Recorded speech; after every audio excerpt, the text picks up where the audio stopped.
Hello and welcome to 100% Real with Ruby. Today I have Clara on, and she is, let's just say that when I came across her page, I found out that she had podcasts, and I binge listened to every single one that she was on because she was speaking my language. Like, there is a difference between just a general psychologist therapist and someone who also practices the whole sports, who has been in the same position as me. She's competed in figure comps. She's chased strength.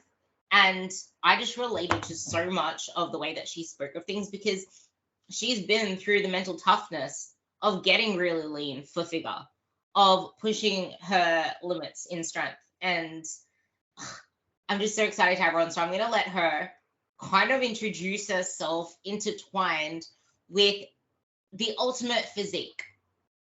It is a goal of many, and it's kind of like perfection in that it's an illusion that is based on your perception, your past biases, your past experiences of what actual perfection in your eyes is, which is completely different from what I see as my goal and my perfect. So it doesn't technically exist, and that's kind of the same as the ultimate physique. And it's also the same as body image, because what you perceive as the ultimate body image is completely different from the other person. But the quote that always stuck with me is, you don't see yourself as you think you are, or not even as others think you are, but who you think others think you are. Mm-hmm. So in all of that, what is the ultimate physique? What is this whole getting leaner, losing weight, perfect body thing? Does it exist, or is it something else? So many questions to answer all in one go. But firstly, though, thank you so much for having me. It's super exciting. I've never had someone like go and listen to every podcast that I've recorded. Even I've not listened to every podcast that I've recorded, so I totally appreciate that. And wow, what a big question to start with. I think before kind of getting into it, explaining my positionality might be helpful just to give a bit of context with regards to where my answers are coming from. So in terms of my background, I am a sport and exercise psychologist in training, and I have been studying psychology for the last 10 years, and I've been working in the fitness industry as a fitness coach or in some capacity for the last 5.5. And at the moment, I blend both my role as an exercise psychologist and as a fitness coach. And yes, as you said, I've competed in bodybuilding, in bikini specifically, but also before that, I'd been a dancer my entire life. So I think I've always been in and around sports or performance contexts that have had a lot of emphasis placed on the subjective nature of beauty, or a lot of attention placed on how one looks. And I think that as well as, of course, the society that we live in, being a cisgendered female, that has made an impact and a difference, and has, of course, affected how I perceive my body. Obviously, the ultimate physique doesn't exist. We know that. But the way that we construct, I think, our desired physique is just informed by so many of those experiences. There's not just this one thing that makes us strive towards a particular body or strive towards building a particular body. It often is a combination of events in our lives, things that we've learned, and as well as, in part our biology and how our body naturally presents to the world, and our perception of that then leads us to have certain ideals about how we should look. So what I mean by that, kind of in plain English, is that someone who's stereotypically always been quite lean, who's had those socially desirable traits without much effort at all, is not as likely to have experienced the same amount of body image pressures as someone who biologically and through lifestyle maybe hasn't had those same attributes. And so their experience of what that ideal body is going to be completely different, and how they perhaps go about pursuing it is also going to be determined by their previous life experiences. And once they perhaps achieve it or get as close as they can to it, their relationship to that body is also going to be really different. I mean, I don't know if you've seen this in the clients that you work with, but perhaps, or even amongst competitors in the bodybuilding world, someone who's fallen into bodybuilding from a weight loss journey, from a major weight loss journey, their relationship to bodybuilding and their relationship to their body is often very different to that of someone who's always been quite athletic looking, quite lean, and just kind of went, oh, bodybuilding kind of seems like a next natural step for me to fall into.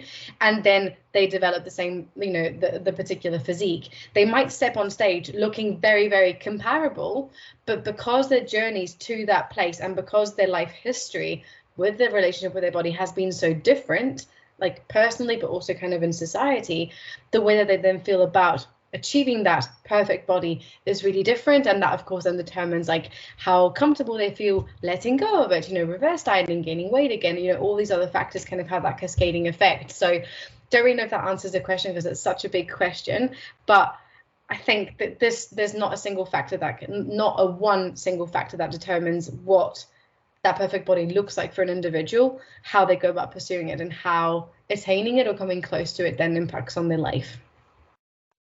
You brought up a very important topic that isn't even to do with competing in itself, but when people lose a whole bunch of weight and they get to their smallest body, their then fear of gaining it back again, of going back to the thing they hated, and all of those fears that they had in the past that they didn't allow themselves to go through because of maybe their approach they took, or not being aware of what nutritional periodization is, or the way that what maintenance even is, what happens after the fact. That fear then has them so focused on their body in such a negative way that it can lead to a deterioration of body image or just stop them from progressing forwards. But then how would you approach that person that has lost all the weight before, or that has lost the weight, gained some back, and is now in this moot point where, because they're so fixated on it, that's leading to all the self-sabotage that stop them moving either direction? Yeah, that's a great question. And I'm kind of writing down notes so I don't forget to mention these things. I think kind of what you mentioned there, right? Like there's always almost what I call like a Goldilocks effect, like the kind of the sweet spot of where we can be in relation to our bodies. Because if someone has been kind of like, say, clinically obese, for the lack of a better term, and has lost weight, then there is going to be a major benefit to their health, objectively speaking, in terms of, they probably feel a lot better. They probably are going to be a lot healthier. But it's when that relationship to that weight loss becomes really rigid that problems arise, exactly as you mentioned. So if someone, as an exercise psychologist, if someone is presenting with a very rigid relationship to their body image, to their body weight, kind of like displaying behaviors that suggest that they don't want to let go, which then of course leads to self-sabotage because rigidity is incredibly unhelpful, then of course you tackle that rigidity by developing psychological flexibility, what I call kind of psychological flexibility. And that, accompanying that with helping them develop self-compassion, I think is, at least in my experience, in my clinical experience, the best way to help someone kind of move through some of those sticking points, because they are really, really damaging, and they are also very normal and not somebody's fault for ending up kind of like in that headspace. It's in many ways unavoidable, or certainly like with the level of psychoeducation that we have about these things, no one really realizes that there's a massive risk to focusing on your body and on food. We kind of understand it, but until we experience it, it's like, oh shit, this is what people were talking about. Fuck. So if someone is kind of engaging in self-sabotage constantly because they are so fused with this idea of like, I must maintain this body weight, I must not gain weight again, then tackling that with compassion and with psychological flexibility is probably the best way to go about it. And that's like an intervention in and of itself, but that's kind of where I would start.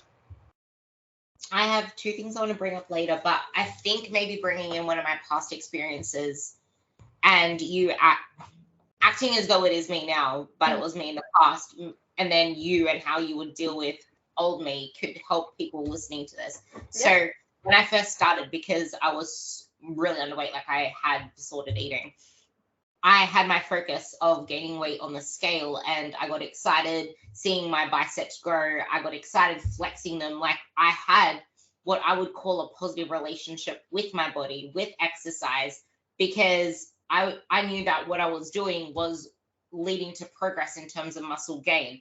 in terms of I'm actually learning to fuel myself now. Mhm. I prioritized my peri-workout nutrition straight away, and I knew that I needed protein. So I was in a positive direction moving that distance. I don't know whether back then I still had any body image concerns, but I do remember confidence was always a thing.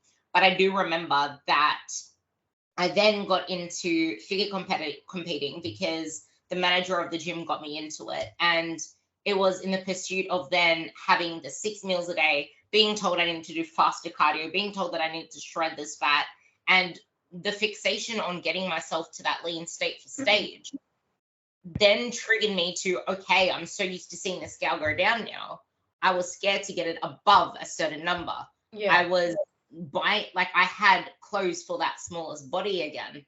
And I hated how I felt when I started fitting tightly into my bigger clothes, even though I knew, hey, I was at this place before. I actually looked really good before. And looking back on old photos, I looked amazing before.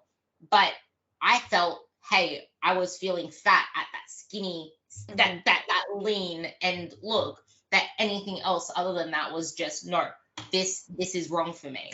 And I feel like if we even relate that to losing the weight before and then getting so adjusted to that, even though it's kind of different, but it's like your pursuit of losing weight and getting so fixated on the numbers going down, anything other than that starts triggering emotional responses. I need to diet again. I need to cut my build short because we know we want to build our bodies. People listening to this want to build their bodies. They know that they should know that they can't diet forever, but they've just chased a lower scale number. They've had this dieter's identity for so long that anything other than that is a trigger. So how would you approach me or anyone in that situation like that? Yeah, how would I approach it? I think that firstly, I'd be working a little bit on like psychoeducation. So I think normalizing that experience is the most important thing, because often, exactly kind of as you said, right, we know that we need to gain weight, we know that we need to kind of restore our health, etc., but we find it so difficult. And then what can often happen, it doesn't kind of stop there, what can often happen is that people will start to feel like they'll start to criticize themselves for finding it hard. So not only do they feel bad because it's hard to gain weight, but then they feel bad about feeling bad, and they're like, I should know better. Why am I getting so tangled up? I know that body weight doesn't matter, but why do I feel so shit? And then they feel 10 times worse, right? So the place that I would start in would be with like some psychoeducation around normalizing the fact that like finding this really difficult, even though you know it's super important, even though, you know, when you're at your leanest, you feel fucking dreadful. No one feels great when they're stage lean. Nobody, right? So normalizing the fact that finding it difficult is completely normal, that it's not, you know, you're not choosing it, it just is difficult. I would start there. I'd also do some psychoeducation around the actual evidence base that we have available to us that demonstrates incredibly clearly that pursuing like body image related goals, pursuing goals that require an increased focus of our attention on what we eat and or on how much we exercise, that those things directly have an impact on our body image and on how we feel about ourselves. So even just being able to help someone understand that that is factual, you know, that can make a really big difference, because then they go, all right, okay, so it's not just me. I'm not just being a weirdo here finding this really difficult.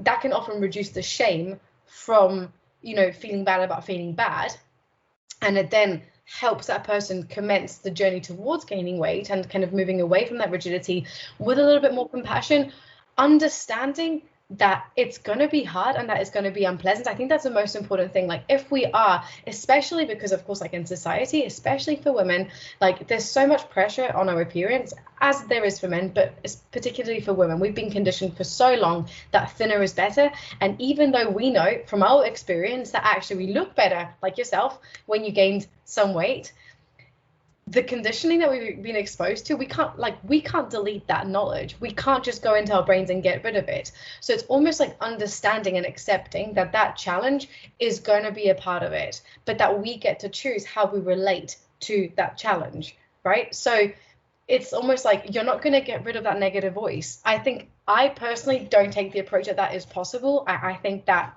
attempting to get rid of this negative voice is a futile pursuit, because it's always going to be there, right? You didn't choose for it to be there, so it's always going to be there.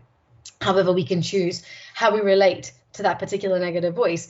Do we, take its advice, or do we just like choose to focus on the things that are going to be helpful? So with someone who was presenting just like you, super rigid around like their body weight, like not wanting to go above a certain number, I'd maybe think about,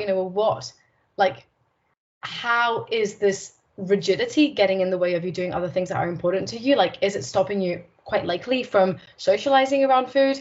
Is it, making those social experiences incredibly anxiety provoking? And how is that then impacting on your health? So take a view of, what is this getting in the way of? Like, how much is this actually costing you? All this focus on like trying to maintain a lower body weight.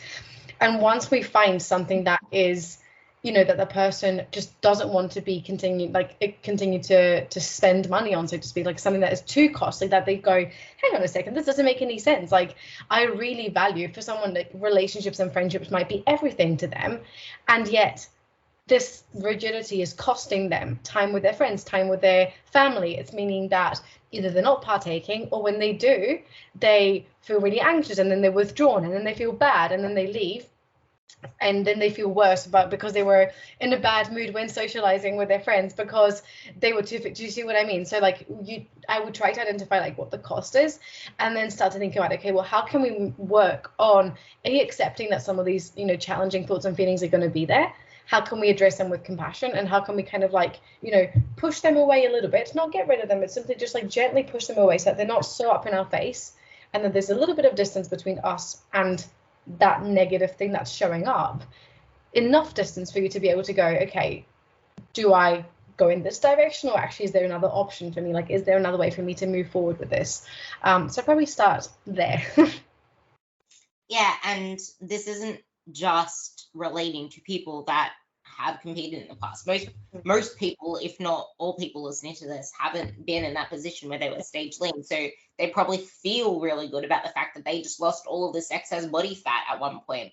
But then there are, I guess, a lot of people who would be listening to this who have done a diet phase before, who are now like skinny fat and are still in that same position as exemplar A. But then exemplar B could be the person that has been chronically dieting their whole life, trying to diet in quotation marks, but not actually seeing results. And regardless of the fact that they may still have weight to lose, the focus on it is not serving them right now. So that needing to take the focus away from the dieting mentality of chasing lean, of chasing fat loss, would serve both of those people in different contexts. But then the skinny person would still have the same issues with trying to fit into their skinny jeans and feeling like their clothes are really tight, but knowing that on the other side there is, what's the cost? Like you said, what's the cost of you holding on to this lean, onto those skinny pants? The cost is, because I know it's something that I kept having the conversation with myself over and over, and I still do it now because I'm in a building phase. My conversation with myself is, I'm putting in all this effort into my training. I'm struggling through my sets. I'm putting in all of this grind, grit. I'm showing up. Do I really want to be putting in all this effort and wasting my time, my strain, my mental stress, all that stuff for no results? Or do I want to actually eat the way that I should be eating to then see the muscle results that I want to get out of it, so that my grind is worth the harvest? So both of those exemplars, how would you then approach the skinny fat, which is kind of the same way that you said, and then the person that does need to let go of it, even though they haven't, quote unquote, they feel they haven't earned it yet because they still have a lot of weight to lose? I think like in a quite a similar way. So one of the first things I always do with clients when we start working together is establish what their values are, like what matters to you, kind of what I was saying earlier, like so that we can then see what it's getting in, like what this rigid mindset is getting in the way of. So in the same way that for someone who has lost weight and is struggling to gain it back, and someone who has been constantly in this cycle of dieting and kind of isn't willing to let go of that, even though they're not seeing results, again, thinking about what matters to them will help them see if their actions are bringing them closer to those things or not, or if their actions are getting in the way of it. So what I mean by that, for example, too, is even for someone who's wanting to lose weight, right? If they've been constantly trying to diet but not seeing any results, and they're not actually losing weight. Like, they're just kind of like in this mind frame. So probably what's going to help them is to try and lose some weight, to actually see some results. But what I would argue is that perhaps the thing motivating them, or the thing motivating the weight loss behavior up until this point, has just been meaningless to them. Like, it's just kind of not meant enough. And I say that really loosely. What I mean by that more so is that they've not linked it to something that is kind of like more intrinsically driven. So the way that I kind of explain values is a little bit like a compass. So on a compass, if you choose to go east, it doesn't matter, you will have heard this before, but it doesn't matter how much time you spend walking east, you never get to east, right? You simply move in that direction. And in moving in that direction, you will arrive at different destinations that might be places that you wanted to visit. But your intention was always to move east and to continue to move east. So if we think about this in the fitness context, if someone identifies values that are relevant to them, for example, relationships, let's just take the example of someone who has been constantly dieting, and they've always been single because their weight has always gotten in the way of their confidence, and they've not chosen to put themselves out there. And so therefore their weight is almost like getting in the way, right, of them being able to, I don't know, go out there and find a relationship. The thing that matters most to that person isn't weight loss, it's relationships, right? And so if we think about how will working on nurturing those relationships improve your life, and how can a focus on weight loss support you in making those steps towards relationships. So you're not thinking just about weight loss, you're thinking about relationships are really important to me. And if relationships are really important to me, and if having better relationships is gonna, improve my life quality, then that's the direction you're moving in. What places do I need to visit in going there? What tools do I need? And maybe weight loss is something that facilitates the pursuit of those other values that are more important. Because weight loss in itself, it's a little bit, unless, say, like, if health is a value of yours, and that's amazing, but then it's not just about weight loss, it's about so many other things, right? So even that helps us expand and move away from just focusing on scales. Because again, if health is a value of yours, then weight loss on a scale might just be one of the metrics that you're thinking about, because actually sleep contributes to health, our stress management contributes to health, our nutritional composition contributes to our health. It's not just about the number on the scale, there's all these other behaviors that also accompany it. And so that's why thinking about values, irrespective of kind of like the problem that the client is presenting with, is a really helpful way to kind of then think, okay, well, behaviorally then what should you be doing? Like, what do you need to do? If this fixation with scales and an unwillingness to let go of the scale number, or to gain weight, etc., practice those behaviors, if that's getting in the way of you accomplishing or doing more things that are important to you in this area of your life, then what do you need to change? And often people can then start to see how being so rigid is getting in the way. And no one likes to feel like they're not able to pursue the things that matter to them, because actually that brings a lot of fulfillment, meaning to our life, to be able to see ourselves do these things. And so when you can link it to that, and of course then provide that client with the strategies to be able to take those behaviors on board and engage in that behavior change, that's when I guess you can help them move away from just zoning in on that scale number. Yeah, and yeah. This is actually one big reason why I don't allow my girls to use the scale, because so many of them have come in to coaching and they pursue anything without actually knowing how their body feels or knowing how to tune into their body, because they've let numbers dictate their whole life. And now with the increasing technology with everything, they're trying to let like smartwatches and whatever other devices tell them how they slept and how they should be acting the next day, because it says a certain number. It's like you're not even allowing yourself to tune into how you feel. And I guess also with that pursuit, it's like weight loss is never the actual goal. It's just like a chapter in the book. It's maybe a vehicle on the way to whatever your goal is. And if weight loss is the only goal, what's going to happen after that? You don't know any other goals. And it's kind of like, how people prepare for weddings, and all of these months are going into wedding planning, this, that, and the other. It's almost like you don't have a life outside of weddings. Then the wedding comes, the wedding goes, and you're lost, kind of like post-comp blues. That's how people people approach their weight loss journey, and it's no wonder they go back to their old habits, because they didn't bring life with them. They just become this empty shell. There's no substance there. And on another note, the whole self-compassion thing, people are really scared of allowing themselves a little leeway, because what if they become lazy? What if they let themselves go? What if all these what ifs, without realizing, I always say that compassion is the yin to the yang of discipline. Like, they need to coexist, because you're not really being compassionate with yourself if you're neglecting yourself and letting yourself rot away by not showing up for your best self. Yeah, definitely. I think there's a huge misconception with regards to what self-compassion is. Kind of coming back, I'll come back to that in a second, but what you were saying earlier about like taking your whole self with you in those journeys, I always use this metaphor of like identity being like a table. And so thinking about like, if the table is kind of what you present to the world, the legs under the table are the things that sustain who you are. And when we place all of our eggs in one basket, it's as if we remove all the other legs under the table and we just keep this one leg under that table. And so when that leg inevitably disappears, you know, say bodybuilding show goes away and you're no longer just this bodybuilder, the table's going to collapse. Hence why it's so important to nurture all the other things that are important to us in our lives. Not forget that leg can be under our table, sustaining it in addition to other things.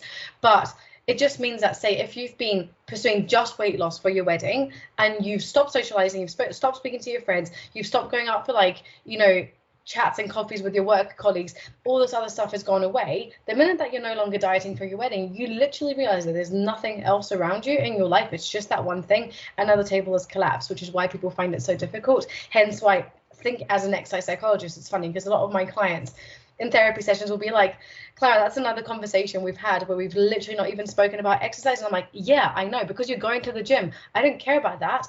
Let's talk about everything else to make sure that you're still cultivating these other parts of your life that are important to you, so that once we get to the goals, once our work is terminated and that leg maybe like is no longer there or it's not as big, you've still got something to hold yourself up on. So that's the identity piece, and exactly kind of what you said. With regards to self-compassion, like I said, there's so many misconceptions about what self-compassion actually is.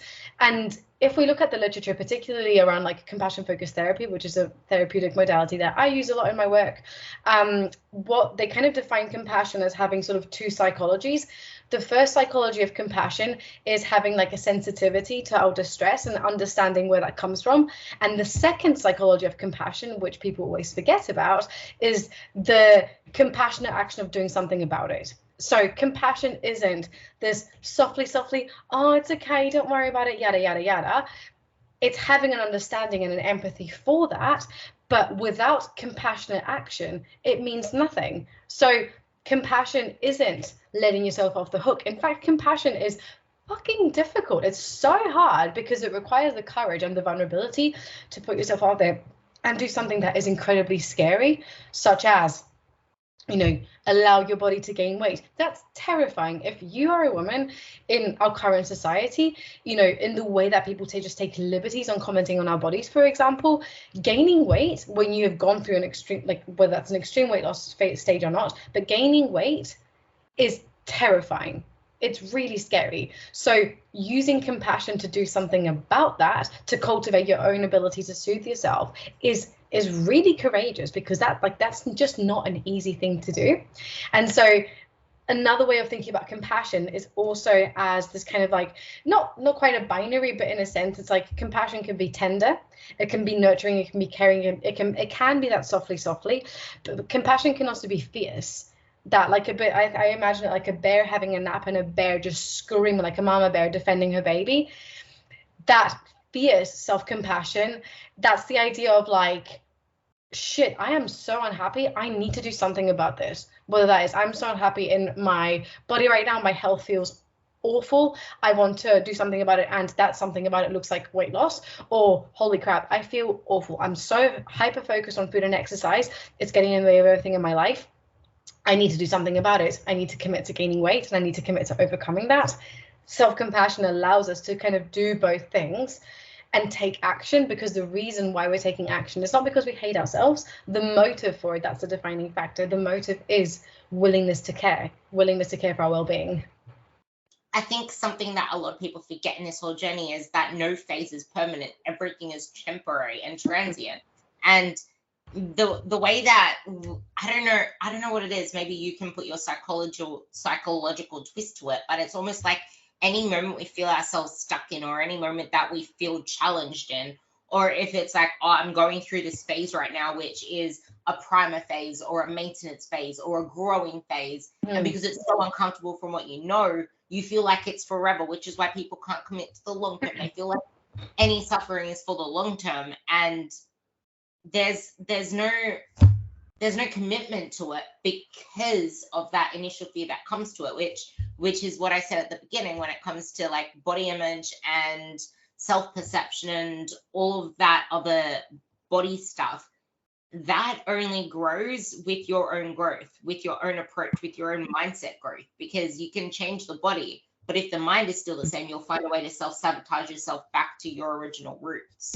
Yeah, absolutely. And I think like it's such an underappreciated aspect of it. I think that a lot of people, when they start body transformation, in either direction, I don't think a lot of people appreciate just this, like the size of the change that they're going to experience in their own personal life and in their own personal approach. Like I think a lot of people think about body transformations as being just that, like a body transformation. They don't realize at the beginning of the journey anyway that in order to do that, they like inevitably their mind is going to change when coached appropriately and when done with sufficient support, and that is why and that is so challenging, because think about it this way too, like if for your entire life you have been the fat friend, right?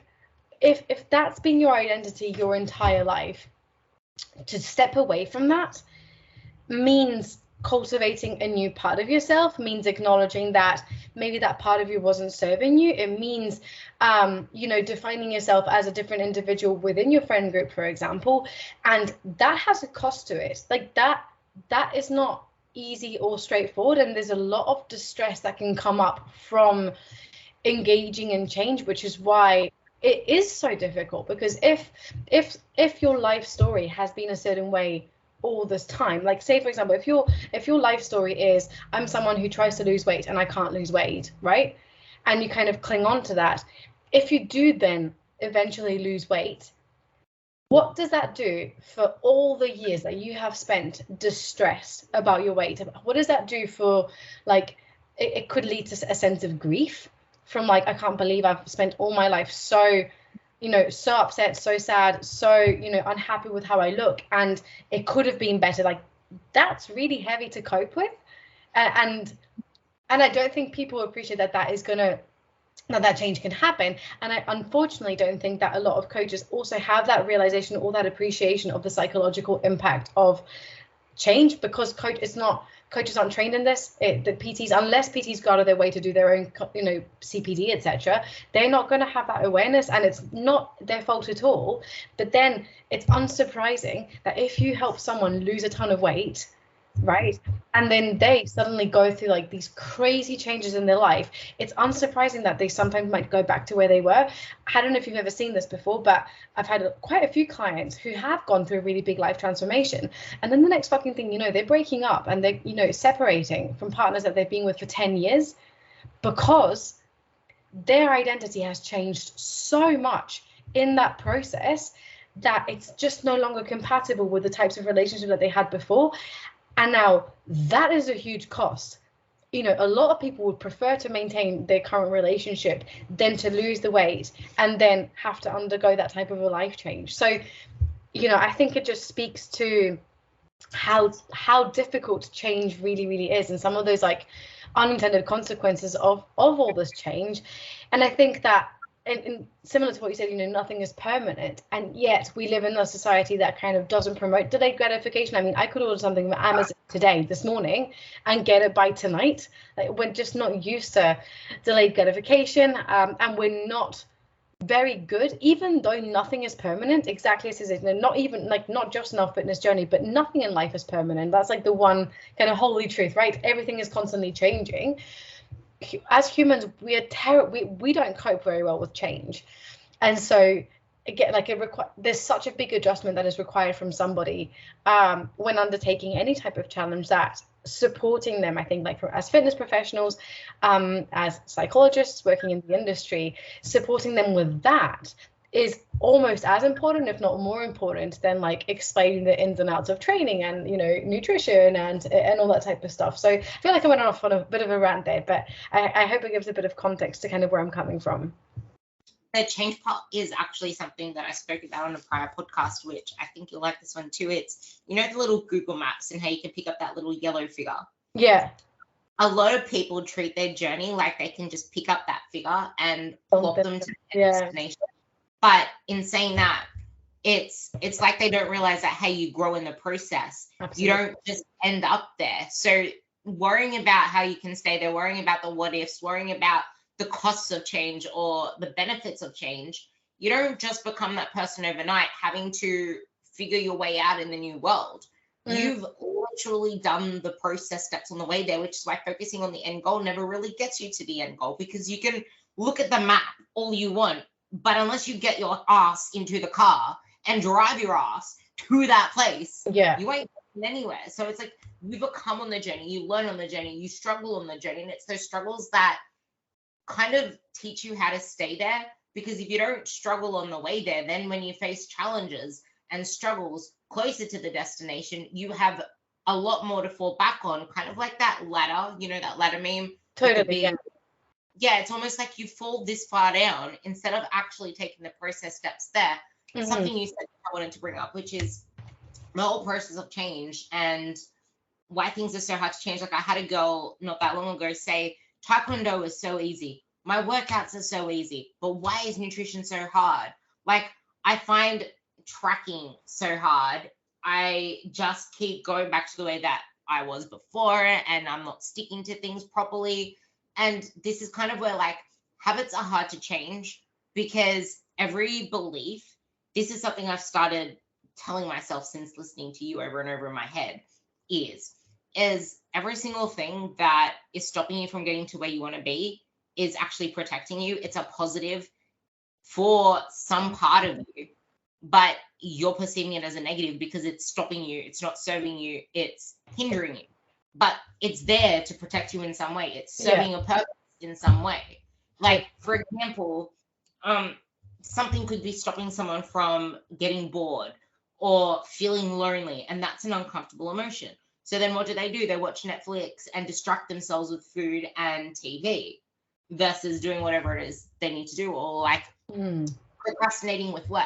Something that I can admit to with this ADHD I'm still trying to friggin' solve is like when I know a task is really hard to start, the discomfort of sitting through trying to figure something out is more painful, quote unquote, than my alternate actions, which could be procrastinating. It could be, let's just say, could be eating. It could be just list of other activities there. Like I could pick anything else that doesn't serve me, and that if it was eating, that could take me backwards if I was eating like exurious amounts of food. But that would be more comfortable to my brain than me trying to plow through something that is too intellectually challenging for me. Absolutely.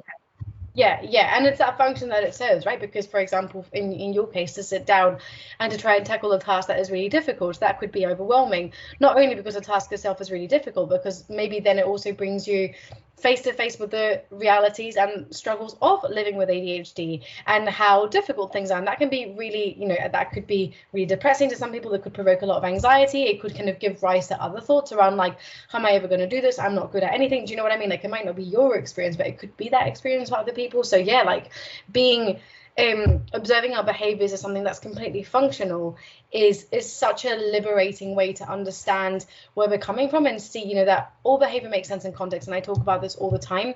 One thing that you said earlier that I just wanted to pick up on, just to extend the analogy of like putting yourself in like the Google Maps and not driving.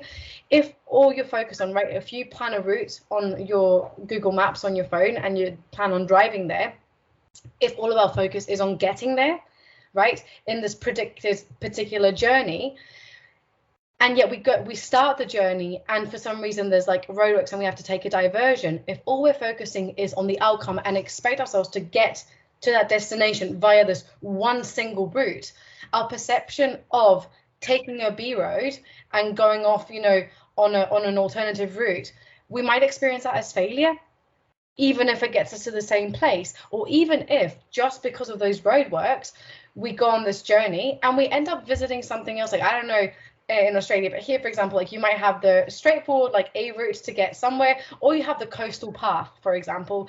And if all I'm focused on is in getting to the destination in the straight line as quickly as possible, you know, and then I end up having to take the B route, I might get so frustrated, so angry at the fact that it's going to take me longer, that I'm not on this main route, because all I want to do is get to this destination.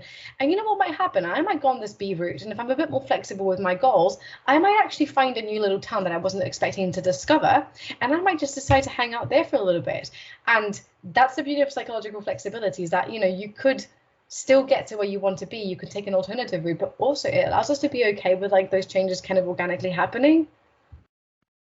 That just popped another thought in my brain. In stopping at that route, say for example there was like a weather distress or whatever, but you just decided to enjoy yourself at this little town for a couple of nights, and then you actually had the weather clear up and you could go back on your original route, and you're already, just say, 3 weeks closer to whatever road trip you're on than if you kept continuing down the coastal route, because you had the patience to sit steady and it happened that way. And I think this also feeds into what you were talking about before with the whole like self-sabotage and like body image and trying to go into either direction, is that people have the wrong perception of what the journey should look like, because they're trying to rush themselves there. And in trying to rush themselves to this end output, they won't let themselves build, for example, for long enough, because there are so many people that say they want to build muscle and lose fat at the same time, when pretty much most women listening to this will be better served doing one or the other, because life is so busy that consistency is hard in itself. And are you even training hard enough to effectively do both at the same time? But it's like you pick one just so you can tangibly see the results more. Like if you have fat to lose first, lose that so then you can physically see the results of growing and allow yourself to comfortably grow. But I think it's just like people aren't patient. That was really fast.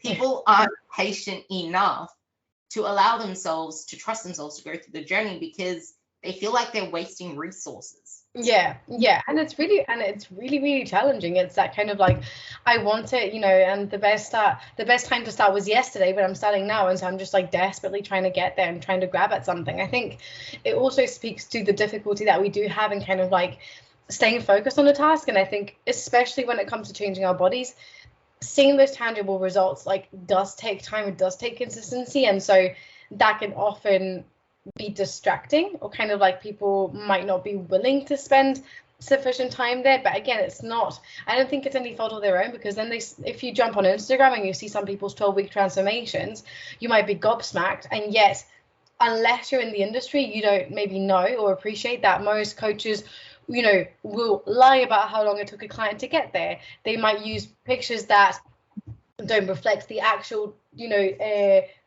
transformation period. They might say this person dieted for 12 weeks, and yet they've been working with the client for a year and a half, and they'll be using the pictures from when they first started with them, not the pictures from like the 12-week change. Equally, like people maybe don't appreciate is that most people are taking some sort of performance enhancing drug, whether we like to admit it or not. It is fucking rife, and so you cannot compare the progress that you're making as someone who, you know, is going at this naturally, training 3 days a week, versus someone who's taking rakes of clenbuterol and anavar and is training 5 times a week following an incredibly restrictive diet and is really unhappy. And I think that makes people, you know, want to be able to do it all, because they see other people doing it and yet don't have, unfortunately, the appreciation that it's not. I mean, Instagram is just a smokescreen, and yet it looks so real. It looks so real. I've done it. I look at people's transformations and I go, how the heck did that person build those shoulders in that time frame? Like, we've been training for the same length of time, and then I go, funny that. Okay, I know why. They've maybe been taking some spicy sauce alongside their dinner, right? And so, but unless you're in it, I mean, I was so naive to this type, and I still am so naive to this type of stuff now. So you can imagine how, for someone who's kind of just observing and like floating on the internet, seeing these before and after transformations, how they could just be like, well, this person did that in 12 weeks, like, why can't I do that? And you go, well, it's a bit more complicated than that, right? I'm so glad you brought this up, because this is probably one of the things that I rant on about more than anything, at least twice a week on Facebook, because in Facebook groups, it's funny. The posts with the most likes, with the most comments, with the most what's your meal plan like, what's your diet like, are the ones with these before and afters of these crazy transformations, or someone looking so insanely lean and shredded, or someone that's competing, someone that's striated who can even look unhealthily skinny. Like, people comment on that stuff more than they comment on a normal, natural, average body, or someone trying to build. Like, it's those things that get the attention. And I actually did a reel on this the other day, but as soon as I get it onto Instagram, I'm tagging you, because it was on that very thing. Because there is a person that posts 6 week, not 12, 6 week transformations that are more like 6 months. They look like 6 months. And then you have people commenting saying, I must be doing something wrong. What am I doing wrong? And I know, it's funny. I've seen that too, like done by people that I know, like coaches that I know of that have maybe been working with a client for 2 years.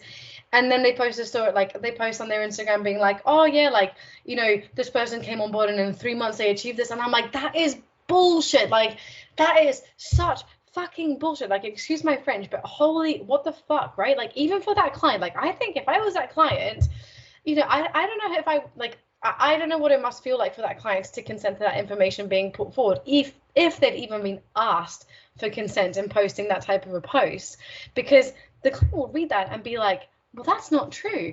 Like, that took me a lot longer to achieve that transformation. So why are you lying about it? Why are you lying about how long it took me? Should it have taken me less time? Does this basically mean that I didn't do a good enough job? Do you see what, like, it's really messed up when you think about it. And I don't know, it's annoying, because I think that a lot of it stems from the fact that, these shocking transformations grab so much more attention. And so ultimately then a lot of fitness professionals are maybe just like slaving away to the algorithm, trying to wow people and trying to sell something that you just can't buy. It's something that doesn't exist. But I mean, we've seen this in the fitness industry for so long, and it's such a big gripe of mine too. And I think it became more of a gripe of mine when I realized that all these people are taking performance enhancing drugs. Like, I think I was just so naive to it. I just didn't realize that someone might be willing to take illegal fat burners to go on holiday, to get lean for holiday. Like, that just seems outrageous to me, to my like narrow experience. And yet to find out, I was like, no wonder I've been struggling all this time. Like, we're not on the level, like, same playing field at all. Like, what the hell? But it's such a shame that is just the way that, like, our society works. And then, like, if you're a coach trying to make a business, like, you need people to be seeing your stuff. And if the way that people see your stuff is by posting ridiculous transformations that are implausible for anyone who knows how long a transformation takes. But yes, if you don't, then how can you know better? And there was, I warned her in the group. There was this girl who wanted, like, she was struggling to stay consistent, full stop. And then she's like, you know what, I'm going to do this photo shoot, blah, blah, blah. She does this photo shoot, and I think it was like a 12-week thing that she decided to do with her fitness coach. And then all of a sudden, like, I warned her. I even sent her a private DM because I was so concerned. I don't know why I bothered, but anyway, I sent her a concerned DM. And then she's like, well, my coach this, coach that, I'm this, I'm that. Like, she kept reassuring herself that she was fine. But then I saw about 2 months later, she posted in the same group saying, I don't know what to do about my emotional eating. I can't stop eating at night. I can't stop this. And then I saw her comment on someone else's post just the other week, which is now, let's say, about 4 months. No, it's about 6 months on. She's still struggling with the same emotional eating, and she's probably much heavier than she was before as well, because all her posts are completely gone. Before, she was posting consistently, not a single post anymore, just complaining on the same post, trying to resonate with the same people that are all emotionally eating. And it's like people don't see the other side of all of that. No, And it's such a shame. It's such a shame. Sorry, I totally interrupted you there, but I got a few messages from clients that I've worked with in the past who have kind of worked on that disordered eating disorder relationship with exercise and stuff. And I remember one particular client messaged me once, just really, really worried. She was like, honestly, Clara, I'm so distressed. I'm so angry because I see all these coaches in my local town who are helping these females like get super lean for photo shoots. And now I'm seeing them post photo shoot. I see them every day at the gym doing hours of cardio. I can see that they're not gaining the weight. I can see that they're struggling, and these coaches are doing nothing about it. And she was like, I feel so upset and so distressed by it. And I was like, I know, like it is so hard to see, and it's completely fucking heartbreaking, because the other side of it is that you can't force someone to change, and you can't, like what you were saying earlier, right, about like these behaviors being completely functional, it making sense in context, even though it's not serving that person towards health recovery and like joy probably in life. The behaviors, like the constantly doing cardio or like the jumping on the next photo shoot program or whatever, that's serving a purpose of protecting them against like the potential distress from, from the fears becoming real. So it's a whole malarkey, like it's messed up. Also coming back to, because this was me, so I can relate with this one, jumping to the next one, because it was, now I have something to keep me motivated. I can't flake on my word now. I just committed, because my fear, my thing was I always quit on things. Little did I know that it's actually a trait of ADHD. You start something and then you quit something because then you get bored with it. But that was my thing. And I remember my parents always saying, why put you in this? You always quit everything you start.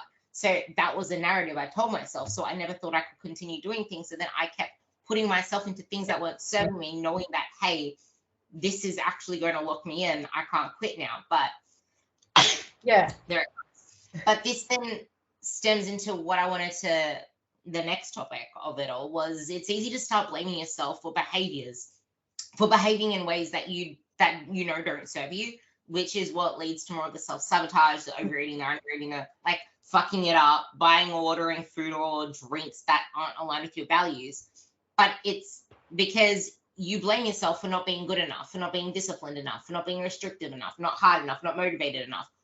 What exactly is behind all of that? And where does motivation come in here? Where does discipline come in here? Where does the self-sabotage kind of filter into that?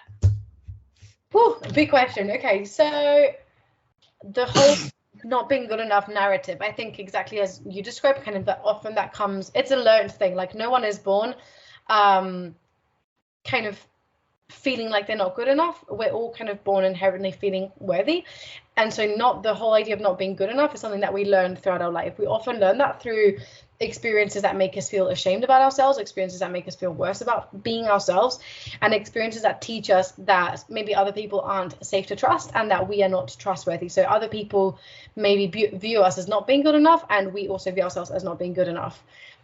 Those learned experiences or those lived experiences of shame give rise to these key fears of not being good enough. So you have a lived experience of being made to feel like you're not good enough, and therefore you develop a fear of that belief or that story being confirmed, right?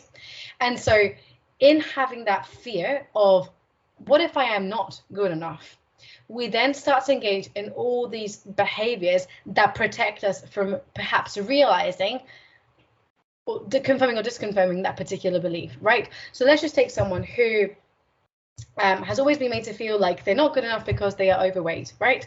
And so this person's particular fear is, to have, to realize that, that they are overweight, they don't want to be overweight, they're really scared of other people judging them, constantly, blah, blah, blah. But they're so scared of people judging them for their weight, and they're so scared of people judging them for them not being good enough, that it gets in the way of them even engaging or attempting to engage in weight loss practices.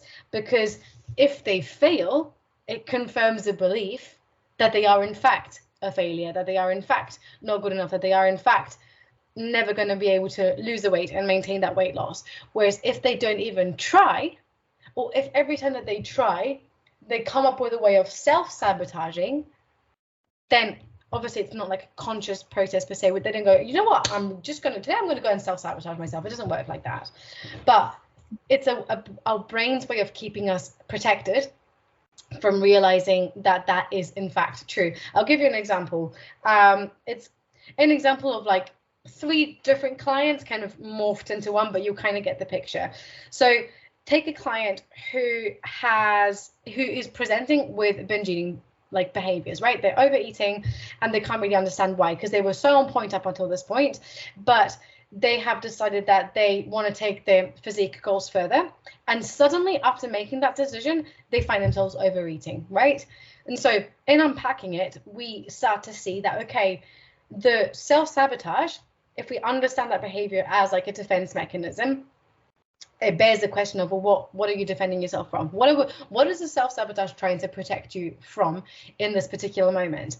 And when we then look back at their life history, what we might see is that, for example, they've maybe had various experiences in their life of being really good at something, and then having something happen where the rug is pulled from under their feet and they realize that they're not as good as they thought that they were, right? So this person then learns, or has had the awful shame experience of thinking that they're really good, and then that sinking feeling in their stomach of like, actually, I'm not good at all, right? Just by things that have happened to them in their life. So because they've had that experience, and that experience feels so horrific, kind of all over, it's just visceral, it feels awful, they've then learned that if they try to pursue greatness, it is very likely that they will encounter rise and fall. And the pain of the fall from previous learned experiences is simply not worth the potential joy from the gain. Do you see where I'm going? So for someone, it is better, it is safer, psychologically safer to self-sabotage any kind of extreme physique pursuits by overeating, because the prospect of trying, getting there, and then, gaining weight again or failing potentially, or being beat in a physique competition, for example, that feels worse than self-sabotage. Do you see where I'm going with that? Yeah, and I think this is also why it is so important to think of that Google Maps guy. Yeah. Because you're not just plopping yourself there. If you do it the right way, you're going to actually stay there, maybe in the past before, because we know that memories aren't real and they're not reliable. So our recount of whatever happened before is probably not even accurate. We just remember the fall because of the emotions that were so tied and attached to that, but not realizing that, hey, the approach you took that led to that was not the right one for you to start with. Whereas now, if you actually take the right approach, you'll grow into that person and you'll be able to stay there and use it as a platform to become better, which is exactly why doing it the right way matters. Yeah, it's super important. And I think, like, exactly what you said, it's that whole, we can't take away people's learned experience, and we can't take away the fact that people are going to have, that embodied memory of the shame that they experience. And hence why having compassion and doing these changes compassionately is so important, because when we can show someone and when we can help somebody develop the self-reassuring tools, it gives them the courage to revisit something that previously didn't work out, revisit it with kindness and with compassion, and actually gives them the courage to be in that space again and realize that A, the first time the reason it failed wasn't their fault, and B, that it doesn't have to be that way, right? So if someone has experienced weight loss before and has regained the weight and that's been really traumatic for them, they might be really scared of losing weight, understandably. And so for them to pursue weight loss again will take a lot of courage and vulnerability. It will take a lot of self-compassion, because it might be the kind thing to do in that particular case. It might be really helpful for them to lose weight again, let's just imagine. And so helping them develop kindness towards themselves in the pathway, while acknowledging that, like, their visceral experience is very real, and that, like, it's normal, and it makes complete sense that they're so scared, and that it makes complete sense that they're so tempted to self-sabotage that weight loss pursuit, because the last time that they got there, it was so horrific. If we can do that compassionately, and if we can do that by understanding, by empathizing, by showing people that it's not, that their distress is not their fault, it's not chosen. No one chooses to feel like crap. No one chooses to quite directly sabotage their results. Like, no one willingly, not maybe no one, but like most people don't want to feel like crap. Most people want to feel good. And so when people do things that make them feel like crap, it's not quite as straightforward as doing it by so that's going to have an impact, and that's going to have an effect. And I think it's being able to understand that and being able to help people understand that too, that can then help them, you know, overcome some of those self-sabotage behaviors when they realize that it makes sense. Like when someone goes, oh my God, I can totally see why I'm doing this. Like it allows them to have compassion and empathy for that part of them that's trying to protect them from distress. So, you know, it kind of all links up in that same way, I think.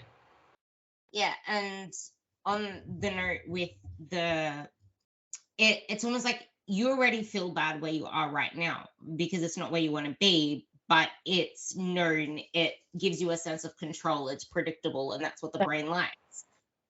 Exactly, that's exactly it. And I think, like I said, you know, people don't like change. Change is really scary. And despite nothing being permanent, we will do whatever it takes to cling on to permanence. Like we will do whatever we can to maintain our like environment is stable, to kind of do whatever we can to kind of maintain that status quo, because change is so difficult. Change requires so much adaptation. Change in and of itself, even if it's positive change, still has a negative impact on, like, it's still going to affect our stress, and our stress is still going to impact on our health, for example. So change is not, it's not easy and it's not straightforward, and therefore, you know, self-sabotage, because self-sabotage gives us a prediction of what's going to happen in the future. That is a lot more comfortable, even if it brings with it a lot of distress. That is often more psychologically comfortable than engaging in the change itself. Hence why, if we can help, like, rather than helping someone, like, they don't need a better nutrition plan or a better training plan, that person needs compassion, that person needs understanding, empathy, to navigate the fear that is inevitably going to arise when they engage in those big life changes. And we're focusing on that, that's how we get people to actually commit to these changes and to maintain those changes, because it's in developing that courage and the bandwidth of, you know, distress tolerance that we can, you know, support that person to move forward, I think. And this is why it's really important to get a coach or a therapist or both, because you need to learn to be patient with yourself. And I find that to be the biggest barrier to anyone permanently getting results, is that they're not patient with their own progress. Because like you said, those 12-week transformations, seeing things online, comparing to other things, not delaying gratification. But the only way to really get to the end goal and to break through these sabotaging habits or whatever it is that keeps you stuck is just a lot of freaking patience to work through it. And like, there's one more thing I want to bring up after this, but with one of my girls, for example, she is also severe ADHD, and because of that, I understand the way her brain works. So I'm trying to work with her. But with that, it's like, no matter how much I try to simplify things, she's always trying to add more on, do more. I should try tracking things. With her, I'm not using a tracking approach, but it's like she's trying to think of more and more things to add to get her to the place faster, or just looking for other things. Like, this is what a lot of people do, though. They look for more and more things to add when they yet to master just the basic things to get the ball rolling and to build confidence. Yeah. It makes people feel like they're being more effective because they're doing more, but like more isn't always better, and we know that. But it's not until often we experience that we go, oh, all right, I see what you mean. Like I always say, there's only so many times you can bang your head against the wall before you start to wonder why you have a headache. And it's almost like sometimes we just have to get there and be like, fuck, right, that this isn't working for me. I like that analogy. And the last thing I wanted to bring up is, when there's chaos in someone's life, or when there's a lot going on, whether it's relationships, etc., Mm-hmm. it can be very easy to become critical on your body, more critical on your body in those periods of time, and try to grab more control on your food, more probably binge eating tendencies, overeating tendencies. Even without that, you just become a lot more critical of your body. Maybe you can explain the psychological reasons behind that and how you would navigate that. I mean, it's complicated and it's person dependent, but often what we observe is that when life feels really chaotic, we try to grab onto whatever we feel like is stable, and our sense of self is relatively stable, like in the sense that, like, you live with yourself and you're always going to live with yourself, right? So often it can be controlling ourselves or directing some of that criticism towards ourselves is a lot more functional than directing that criticism towards the people that maybe deserve it. Like, because we can't always criticize or get angry or express our emotions towards the things or the people that deserve it. And in those cases, it is, that emotion has to go somewhere. So it's actually a lot more functional to direct it towards ourselves. I'll give you an example that isn't really fitness related, but kind of thinking about this from a psychological perspective. Not that I work in this capacity at all, but let's just take the image of a woman who's maybe in a heterosexual relationship that is psychologically or physically abusive, right? Their threat system, like, they can't fight back. They might not even be able to get away from that relationship because they might not be financially independent. They might be fully financially dependent on this person. They've had all their relationships cut off, etc., off the back of this relationship. And so the most functional response for that person isn't to fight back, because they could die, but they could get killed quite plausibly, and they maybe can't run away either. So fighting or flighting isn't going to work. So the most functional thing to do in that moment is to become really submissive and to become really self-critical, because then at least that's going somewhere, but it's kind of like it's being internalized towards a self. So they also kind of like assume that if things are going so terribly, it's easier to assume that it's our fault than that it's someone else's fault, because we might not actually be able to blame somebody else. We might not be able to actually do something about placing that blame on someone else.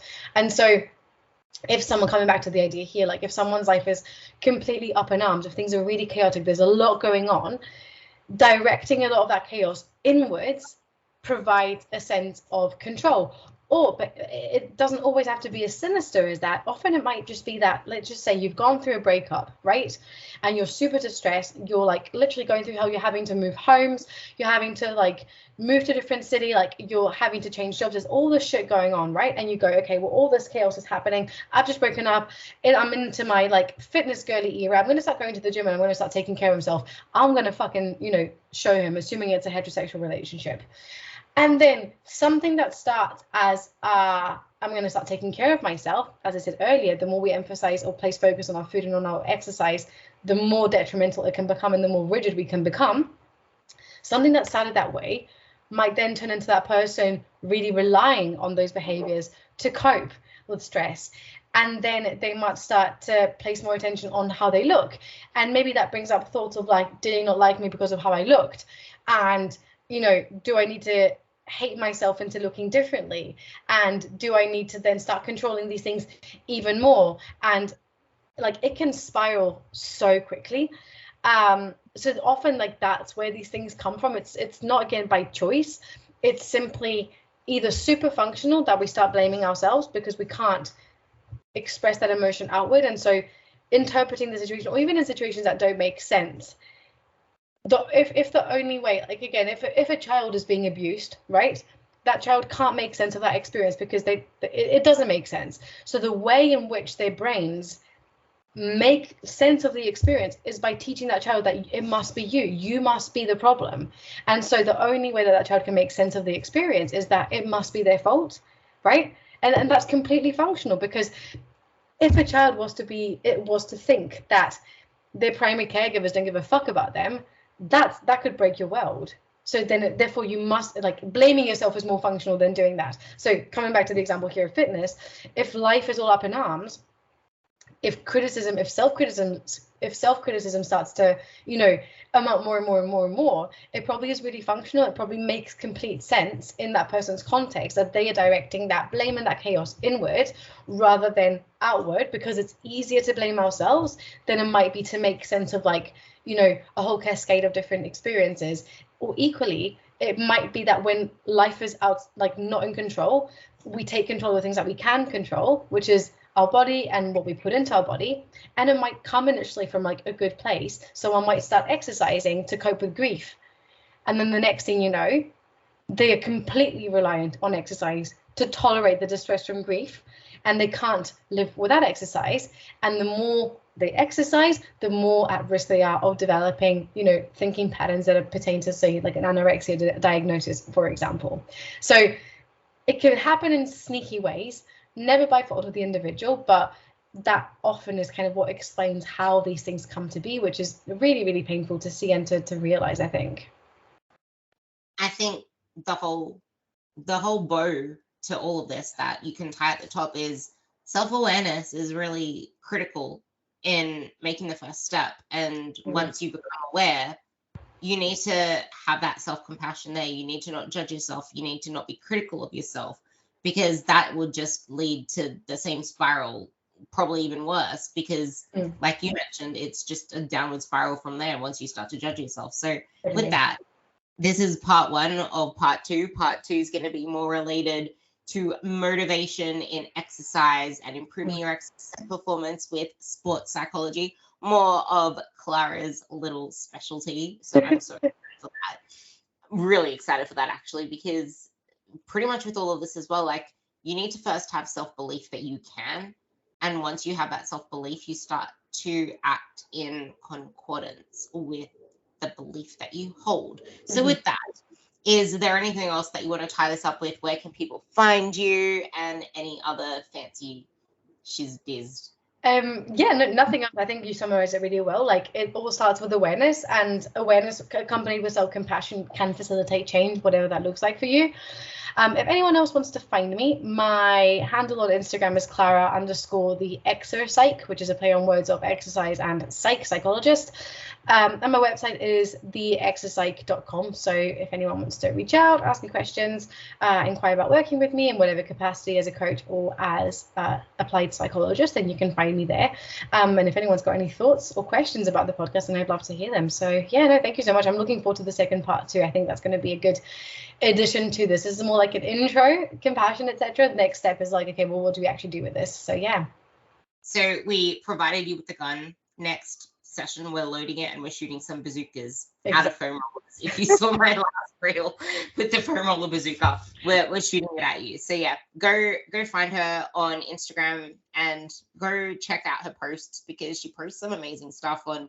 There's one recently that she put up on feeling fat as well, which kind of bounces off what I said too, but she goes into a lot more detail into the, I guess, ways that we can view things in different spectrums, so that we can remove our own, I guess, self-perceived notion, so that we come to it a lot more objectively, not subjectively, objectively. So yeah, with that, go find Clara, let us know, go message her if this helps you, and let me know as well. And don't forget to give my show a 5-star rating, and you will hear me on the other one, and you will hear her on her other one. So thanks for listening, guys. Bye.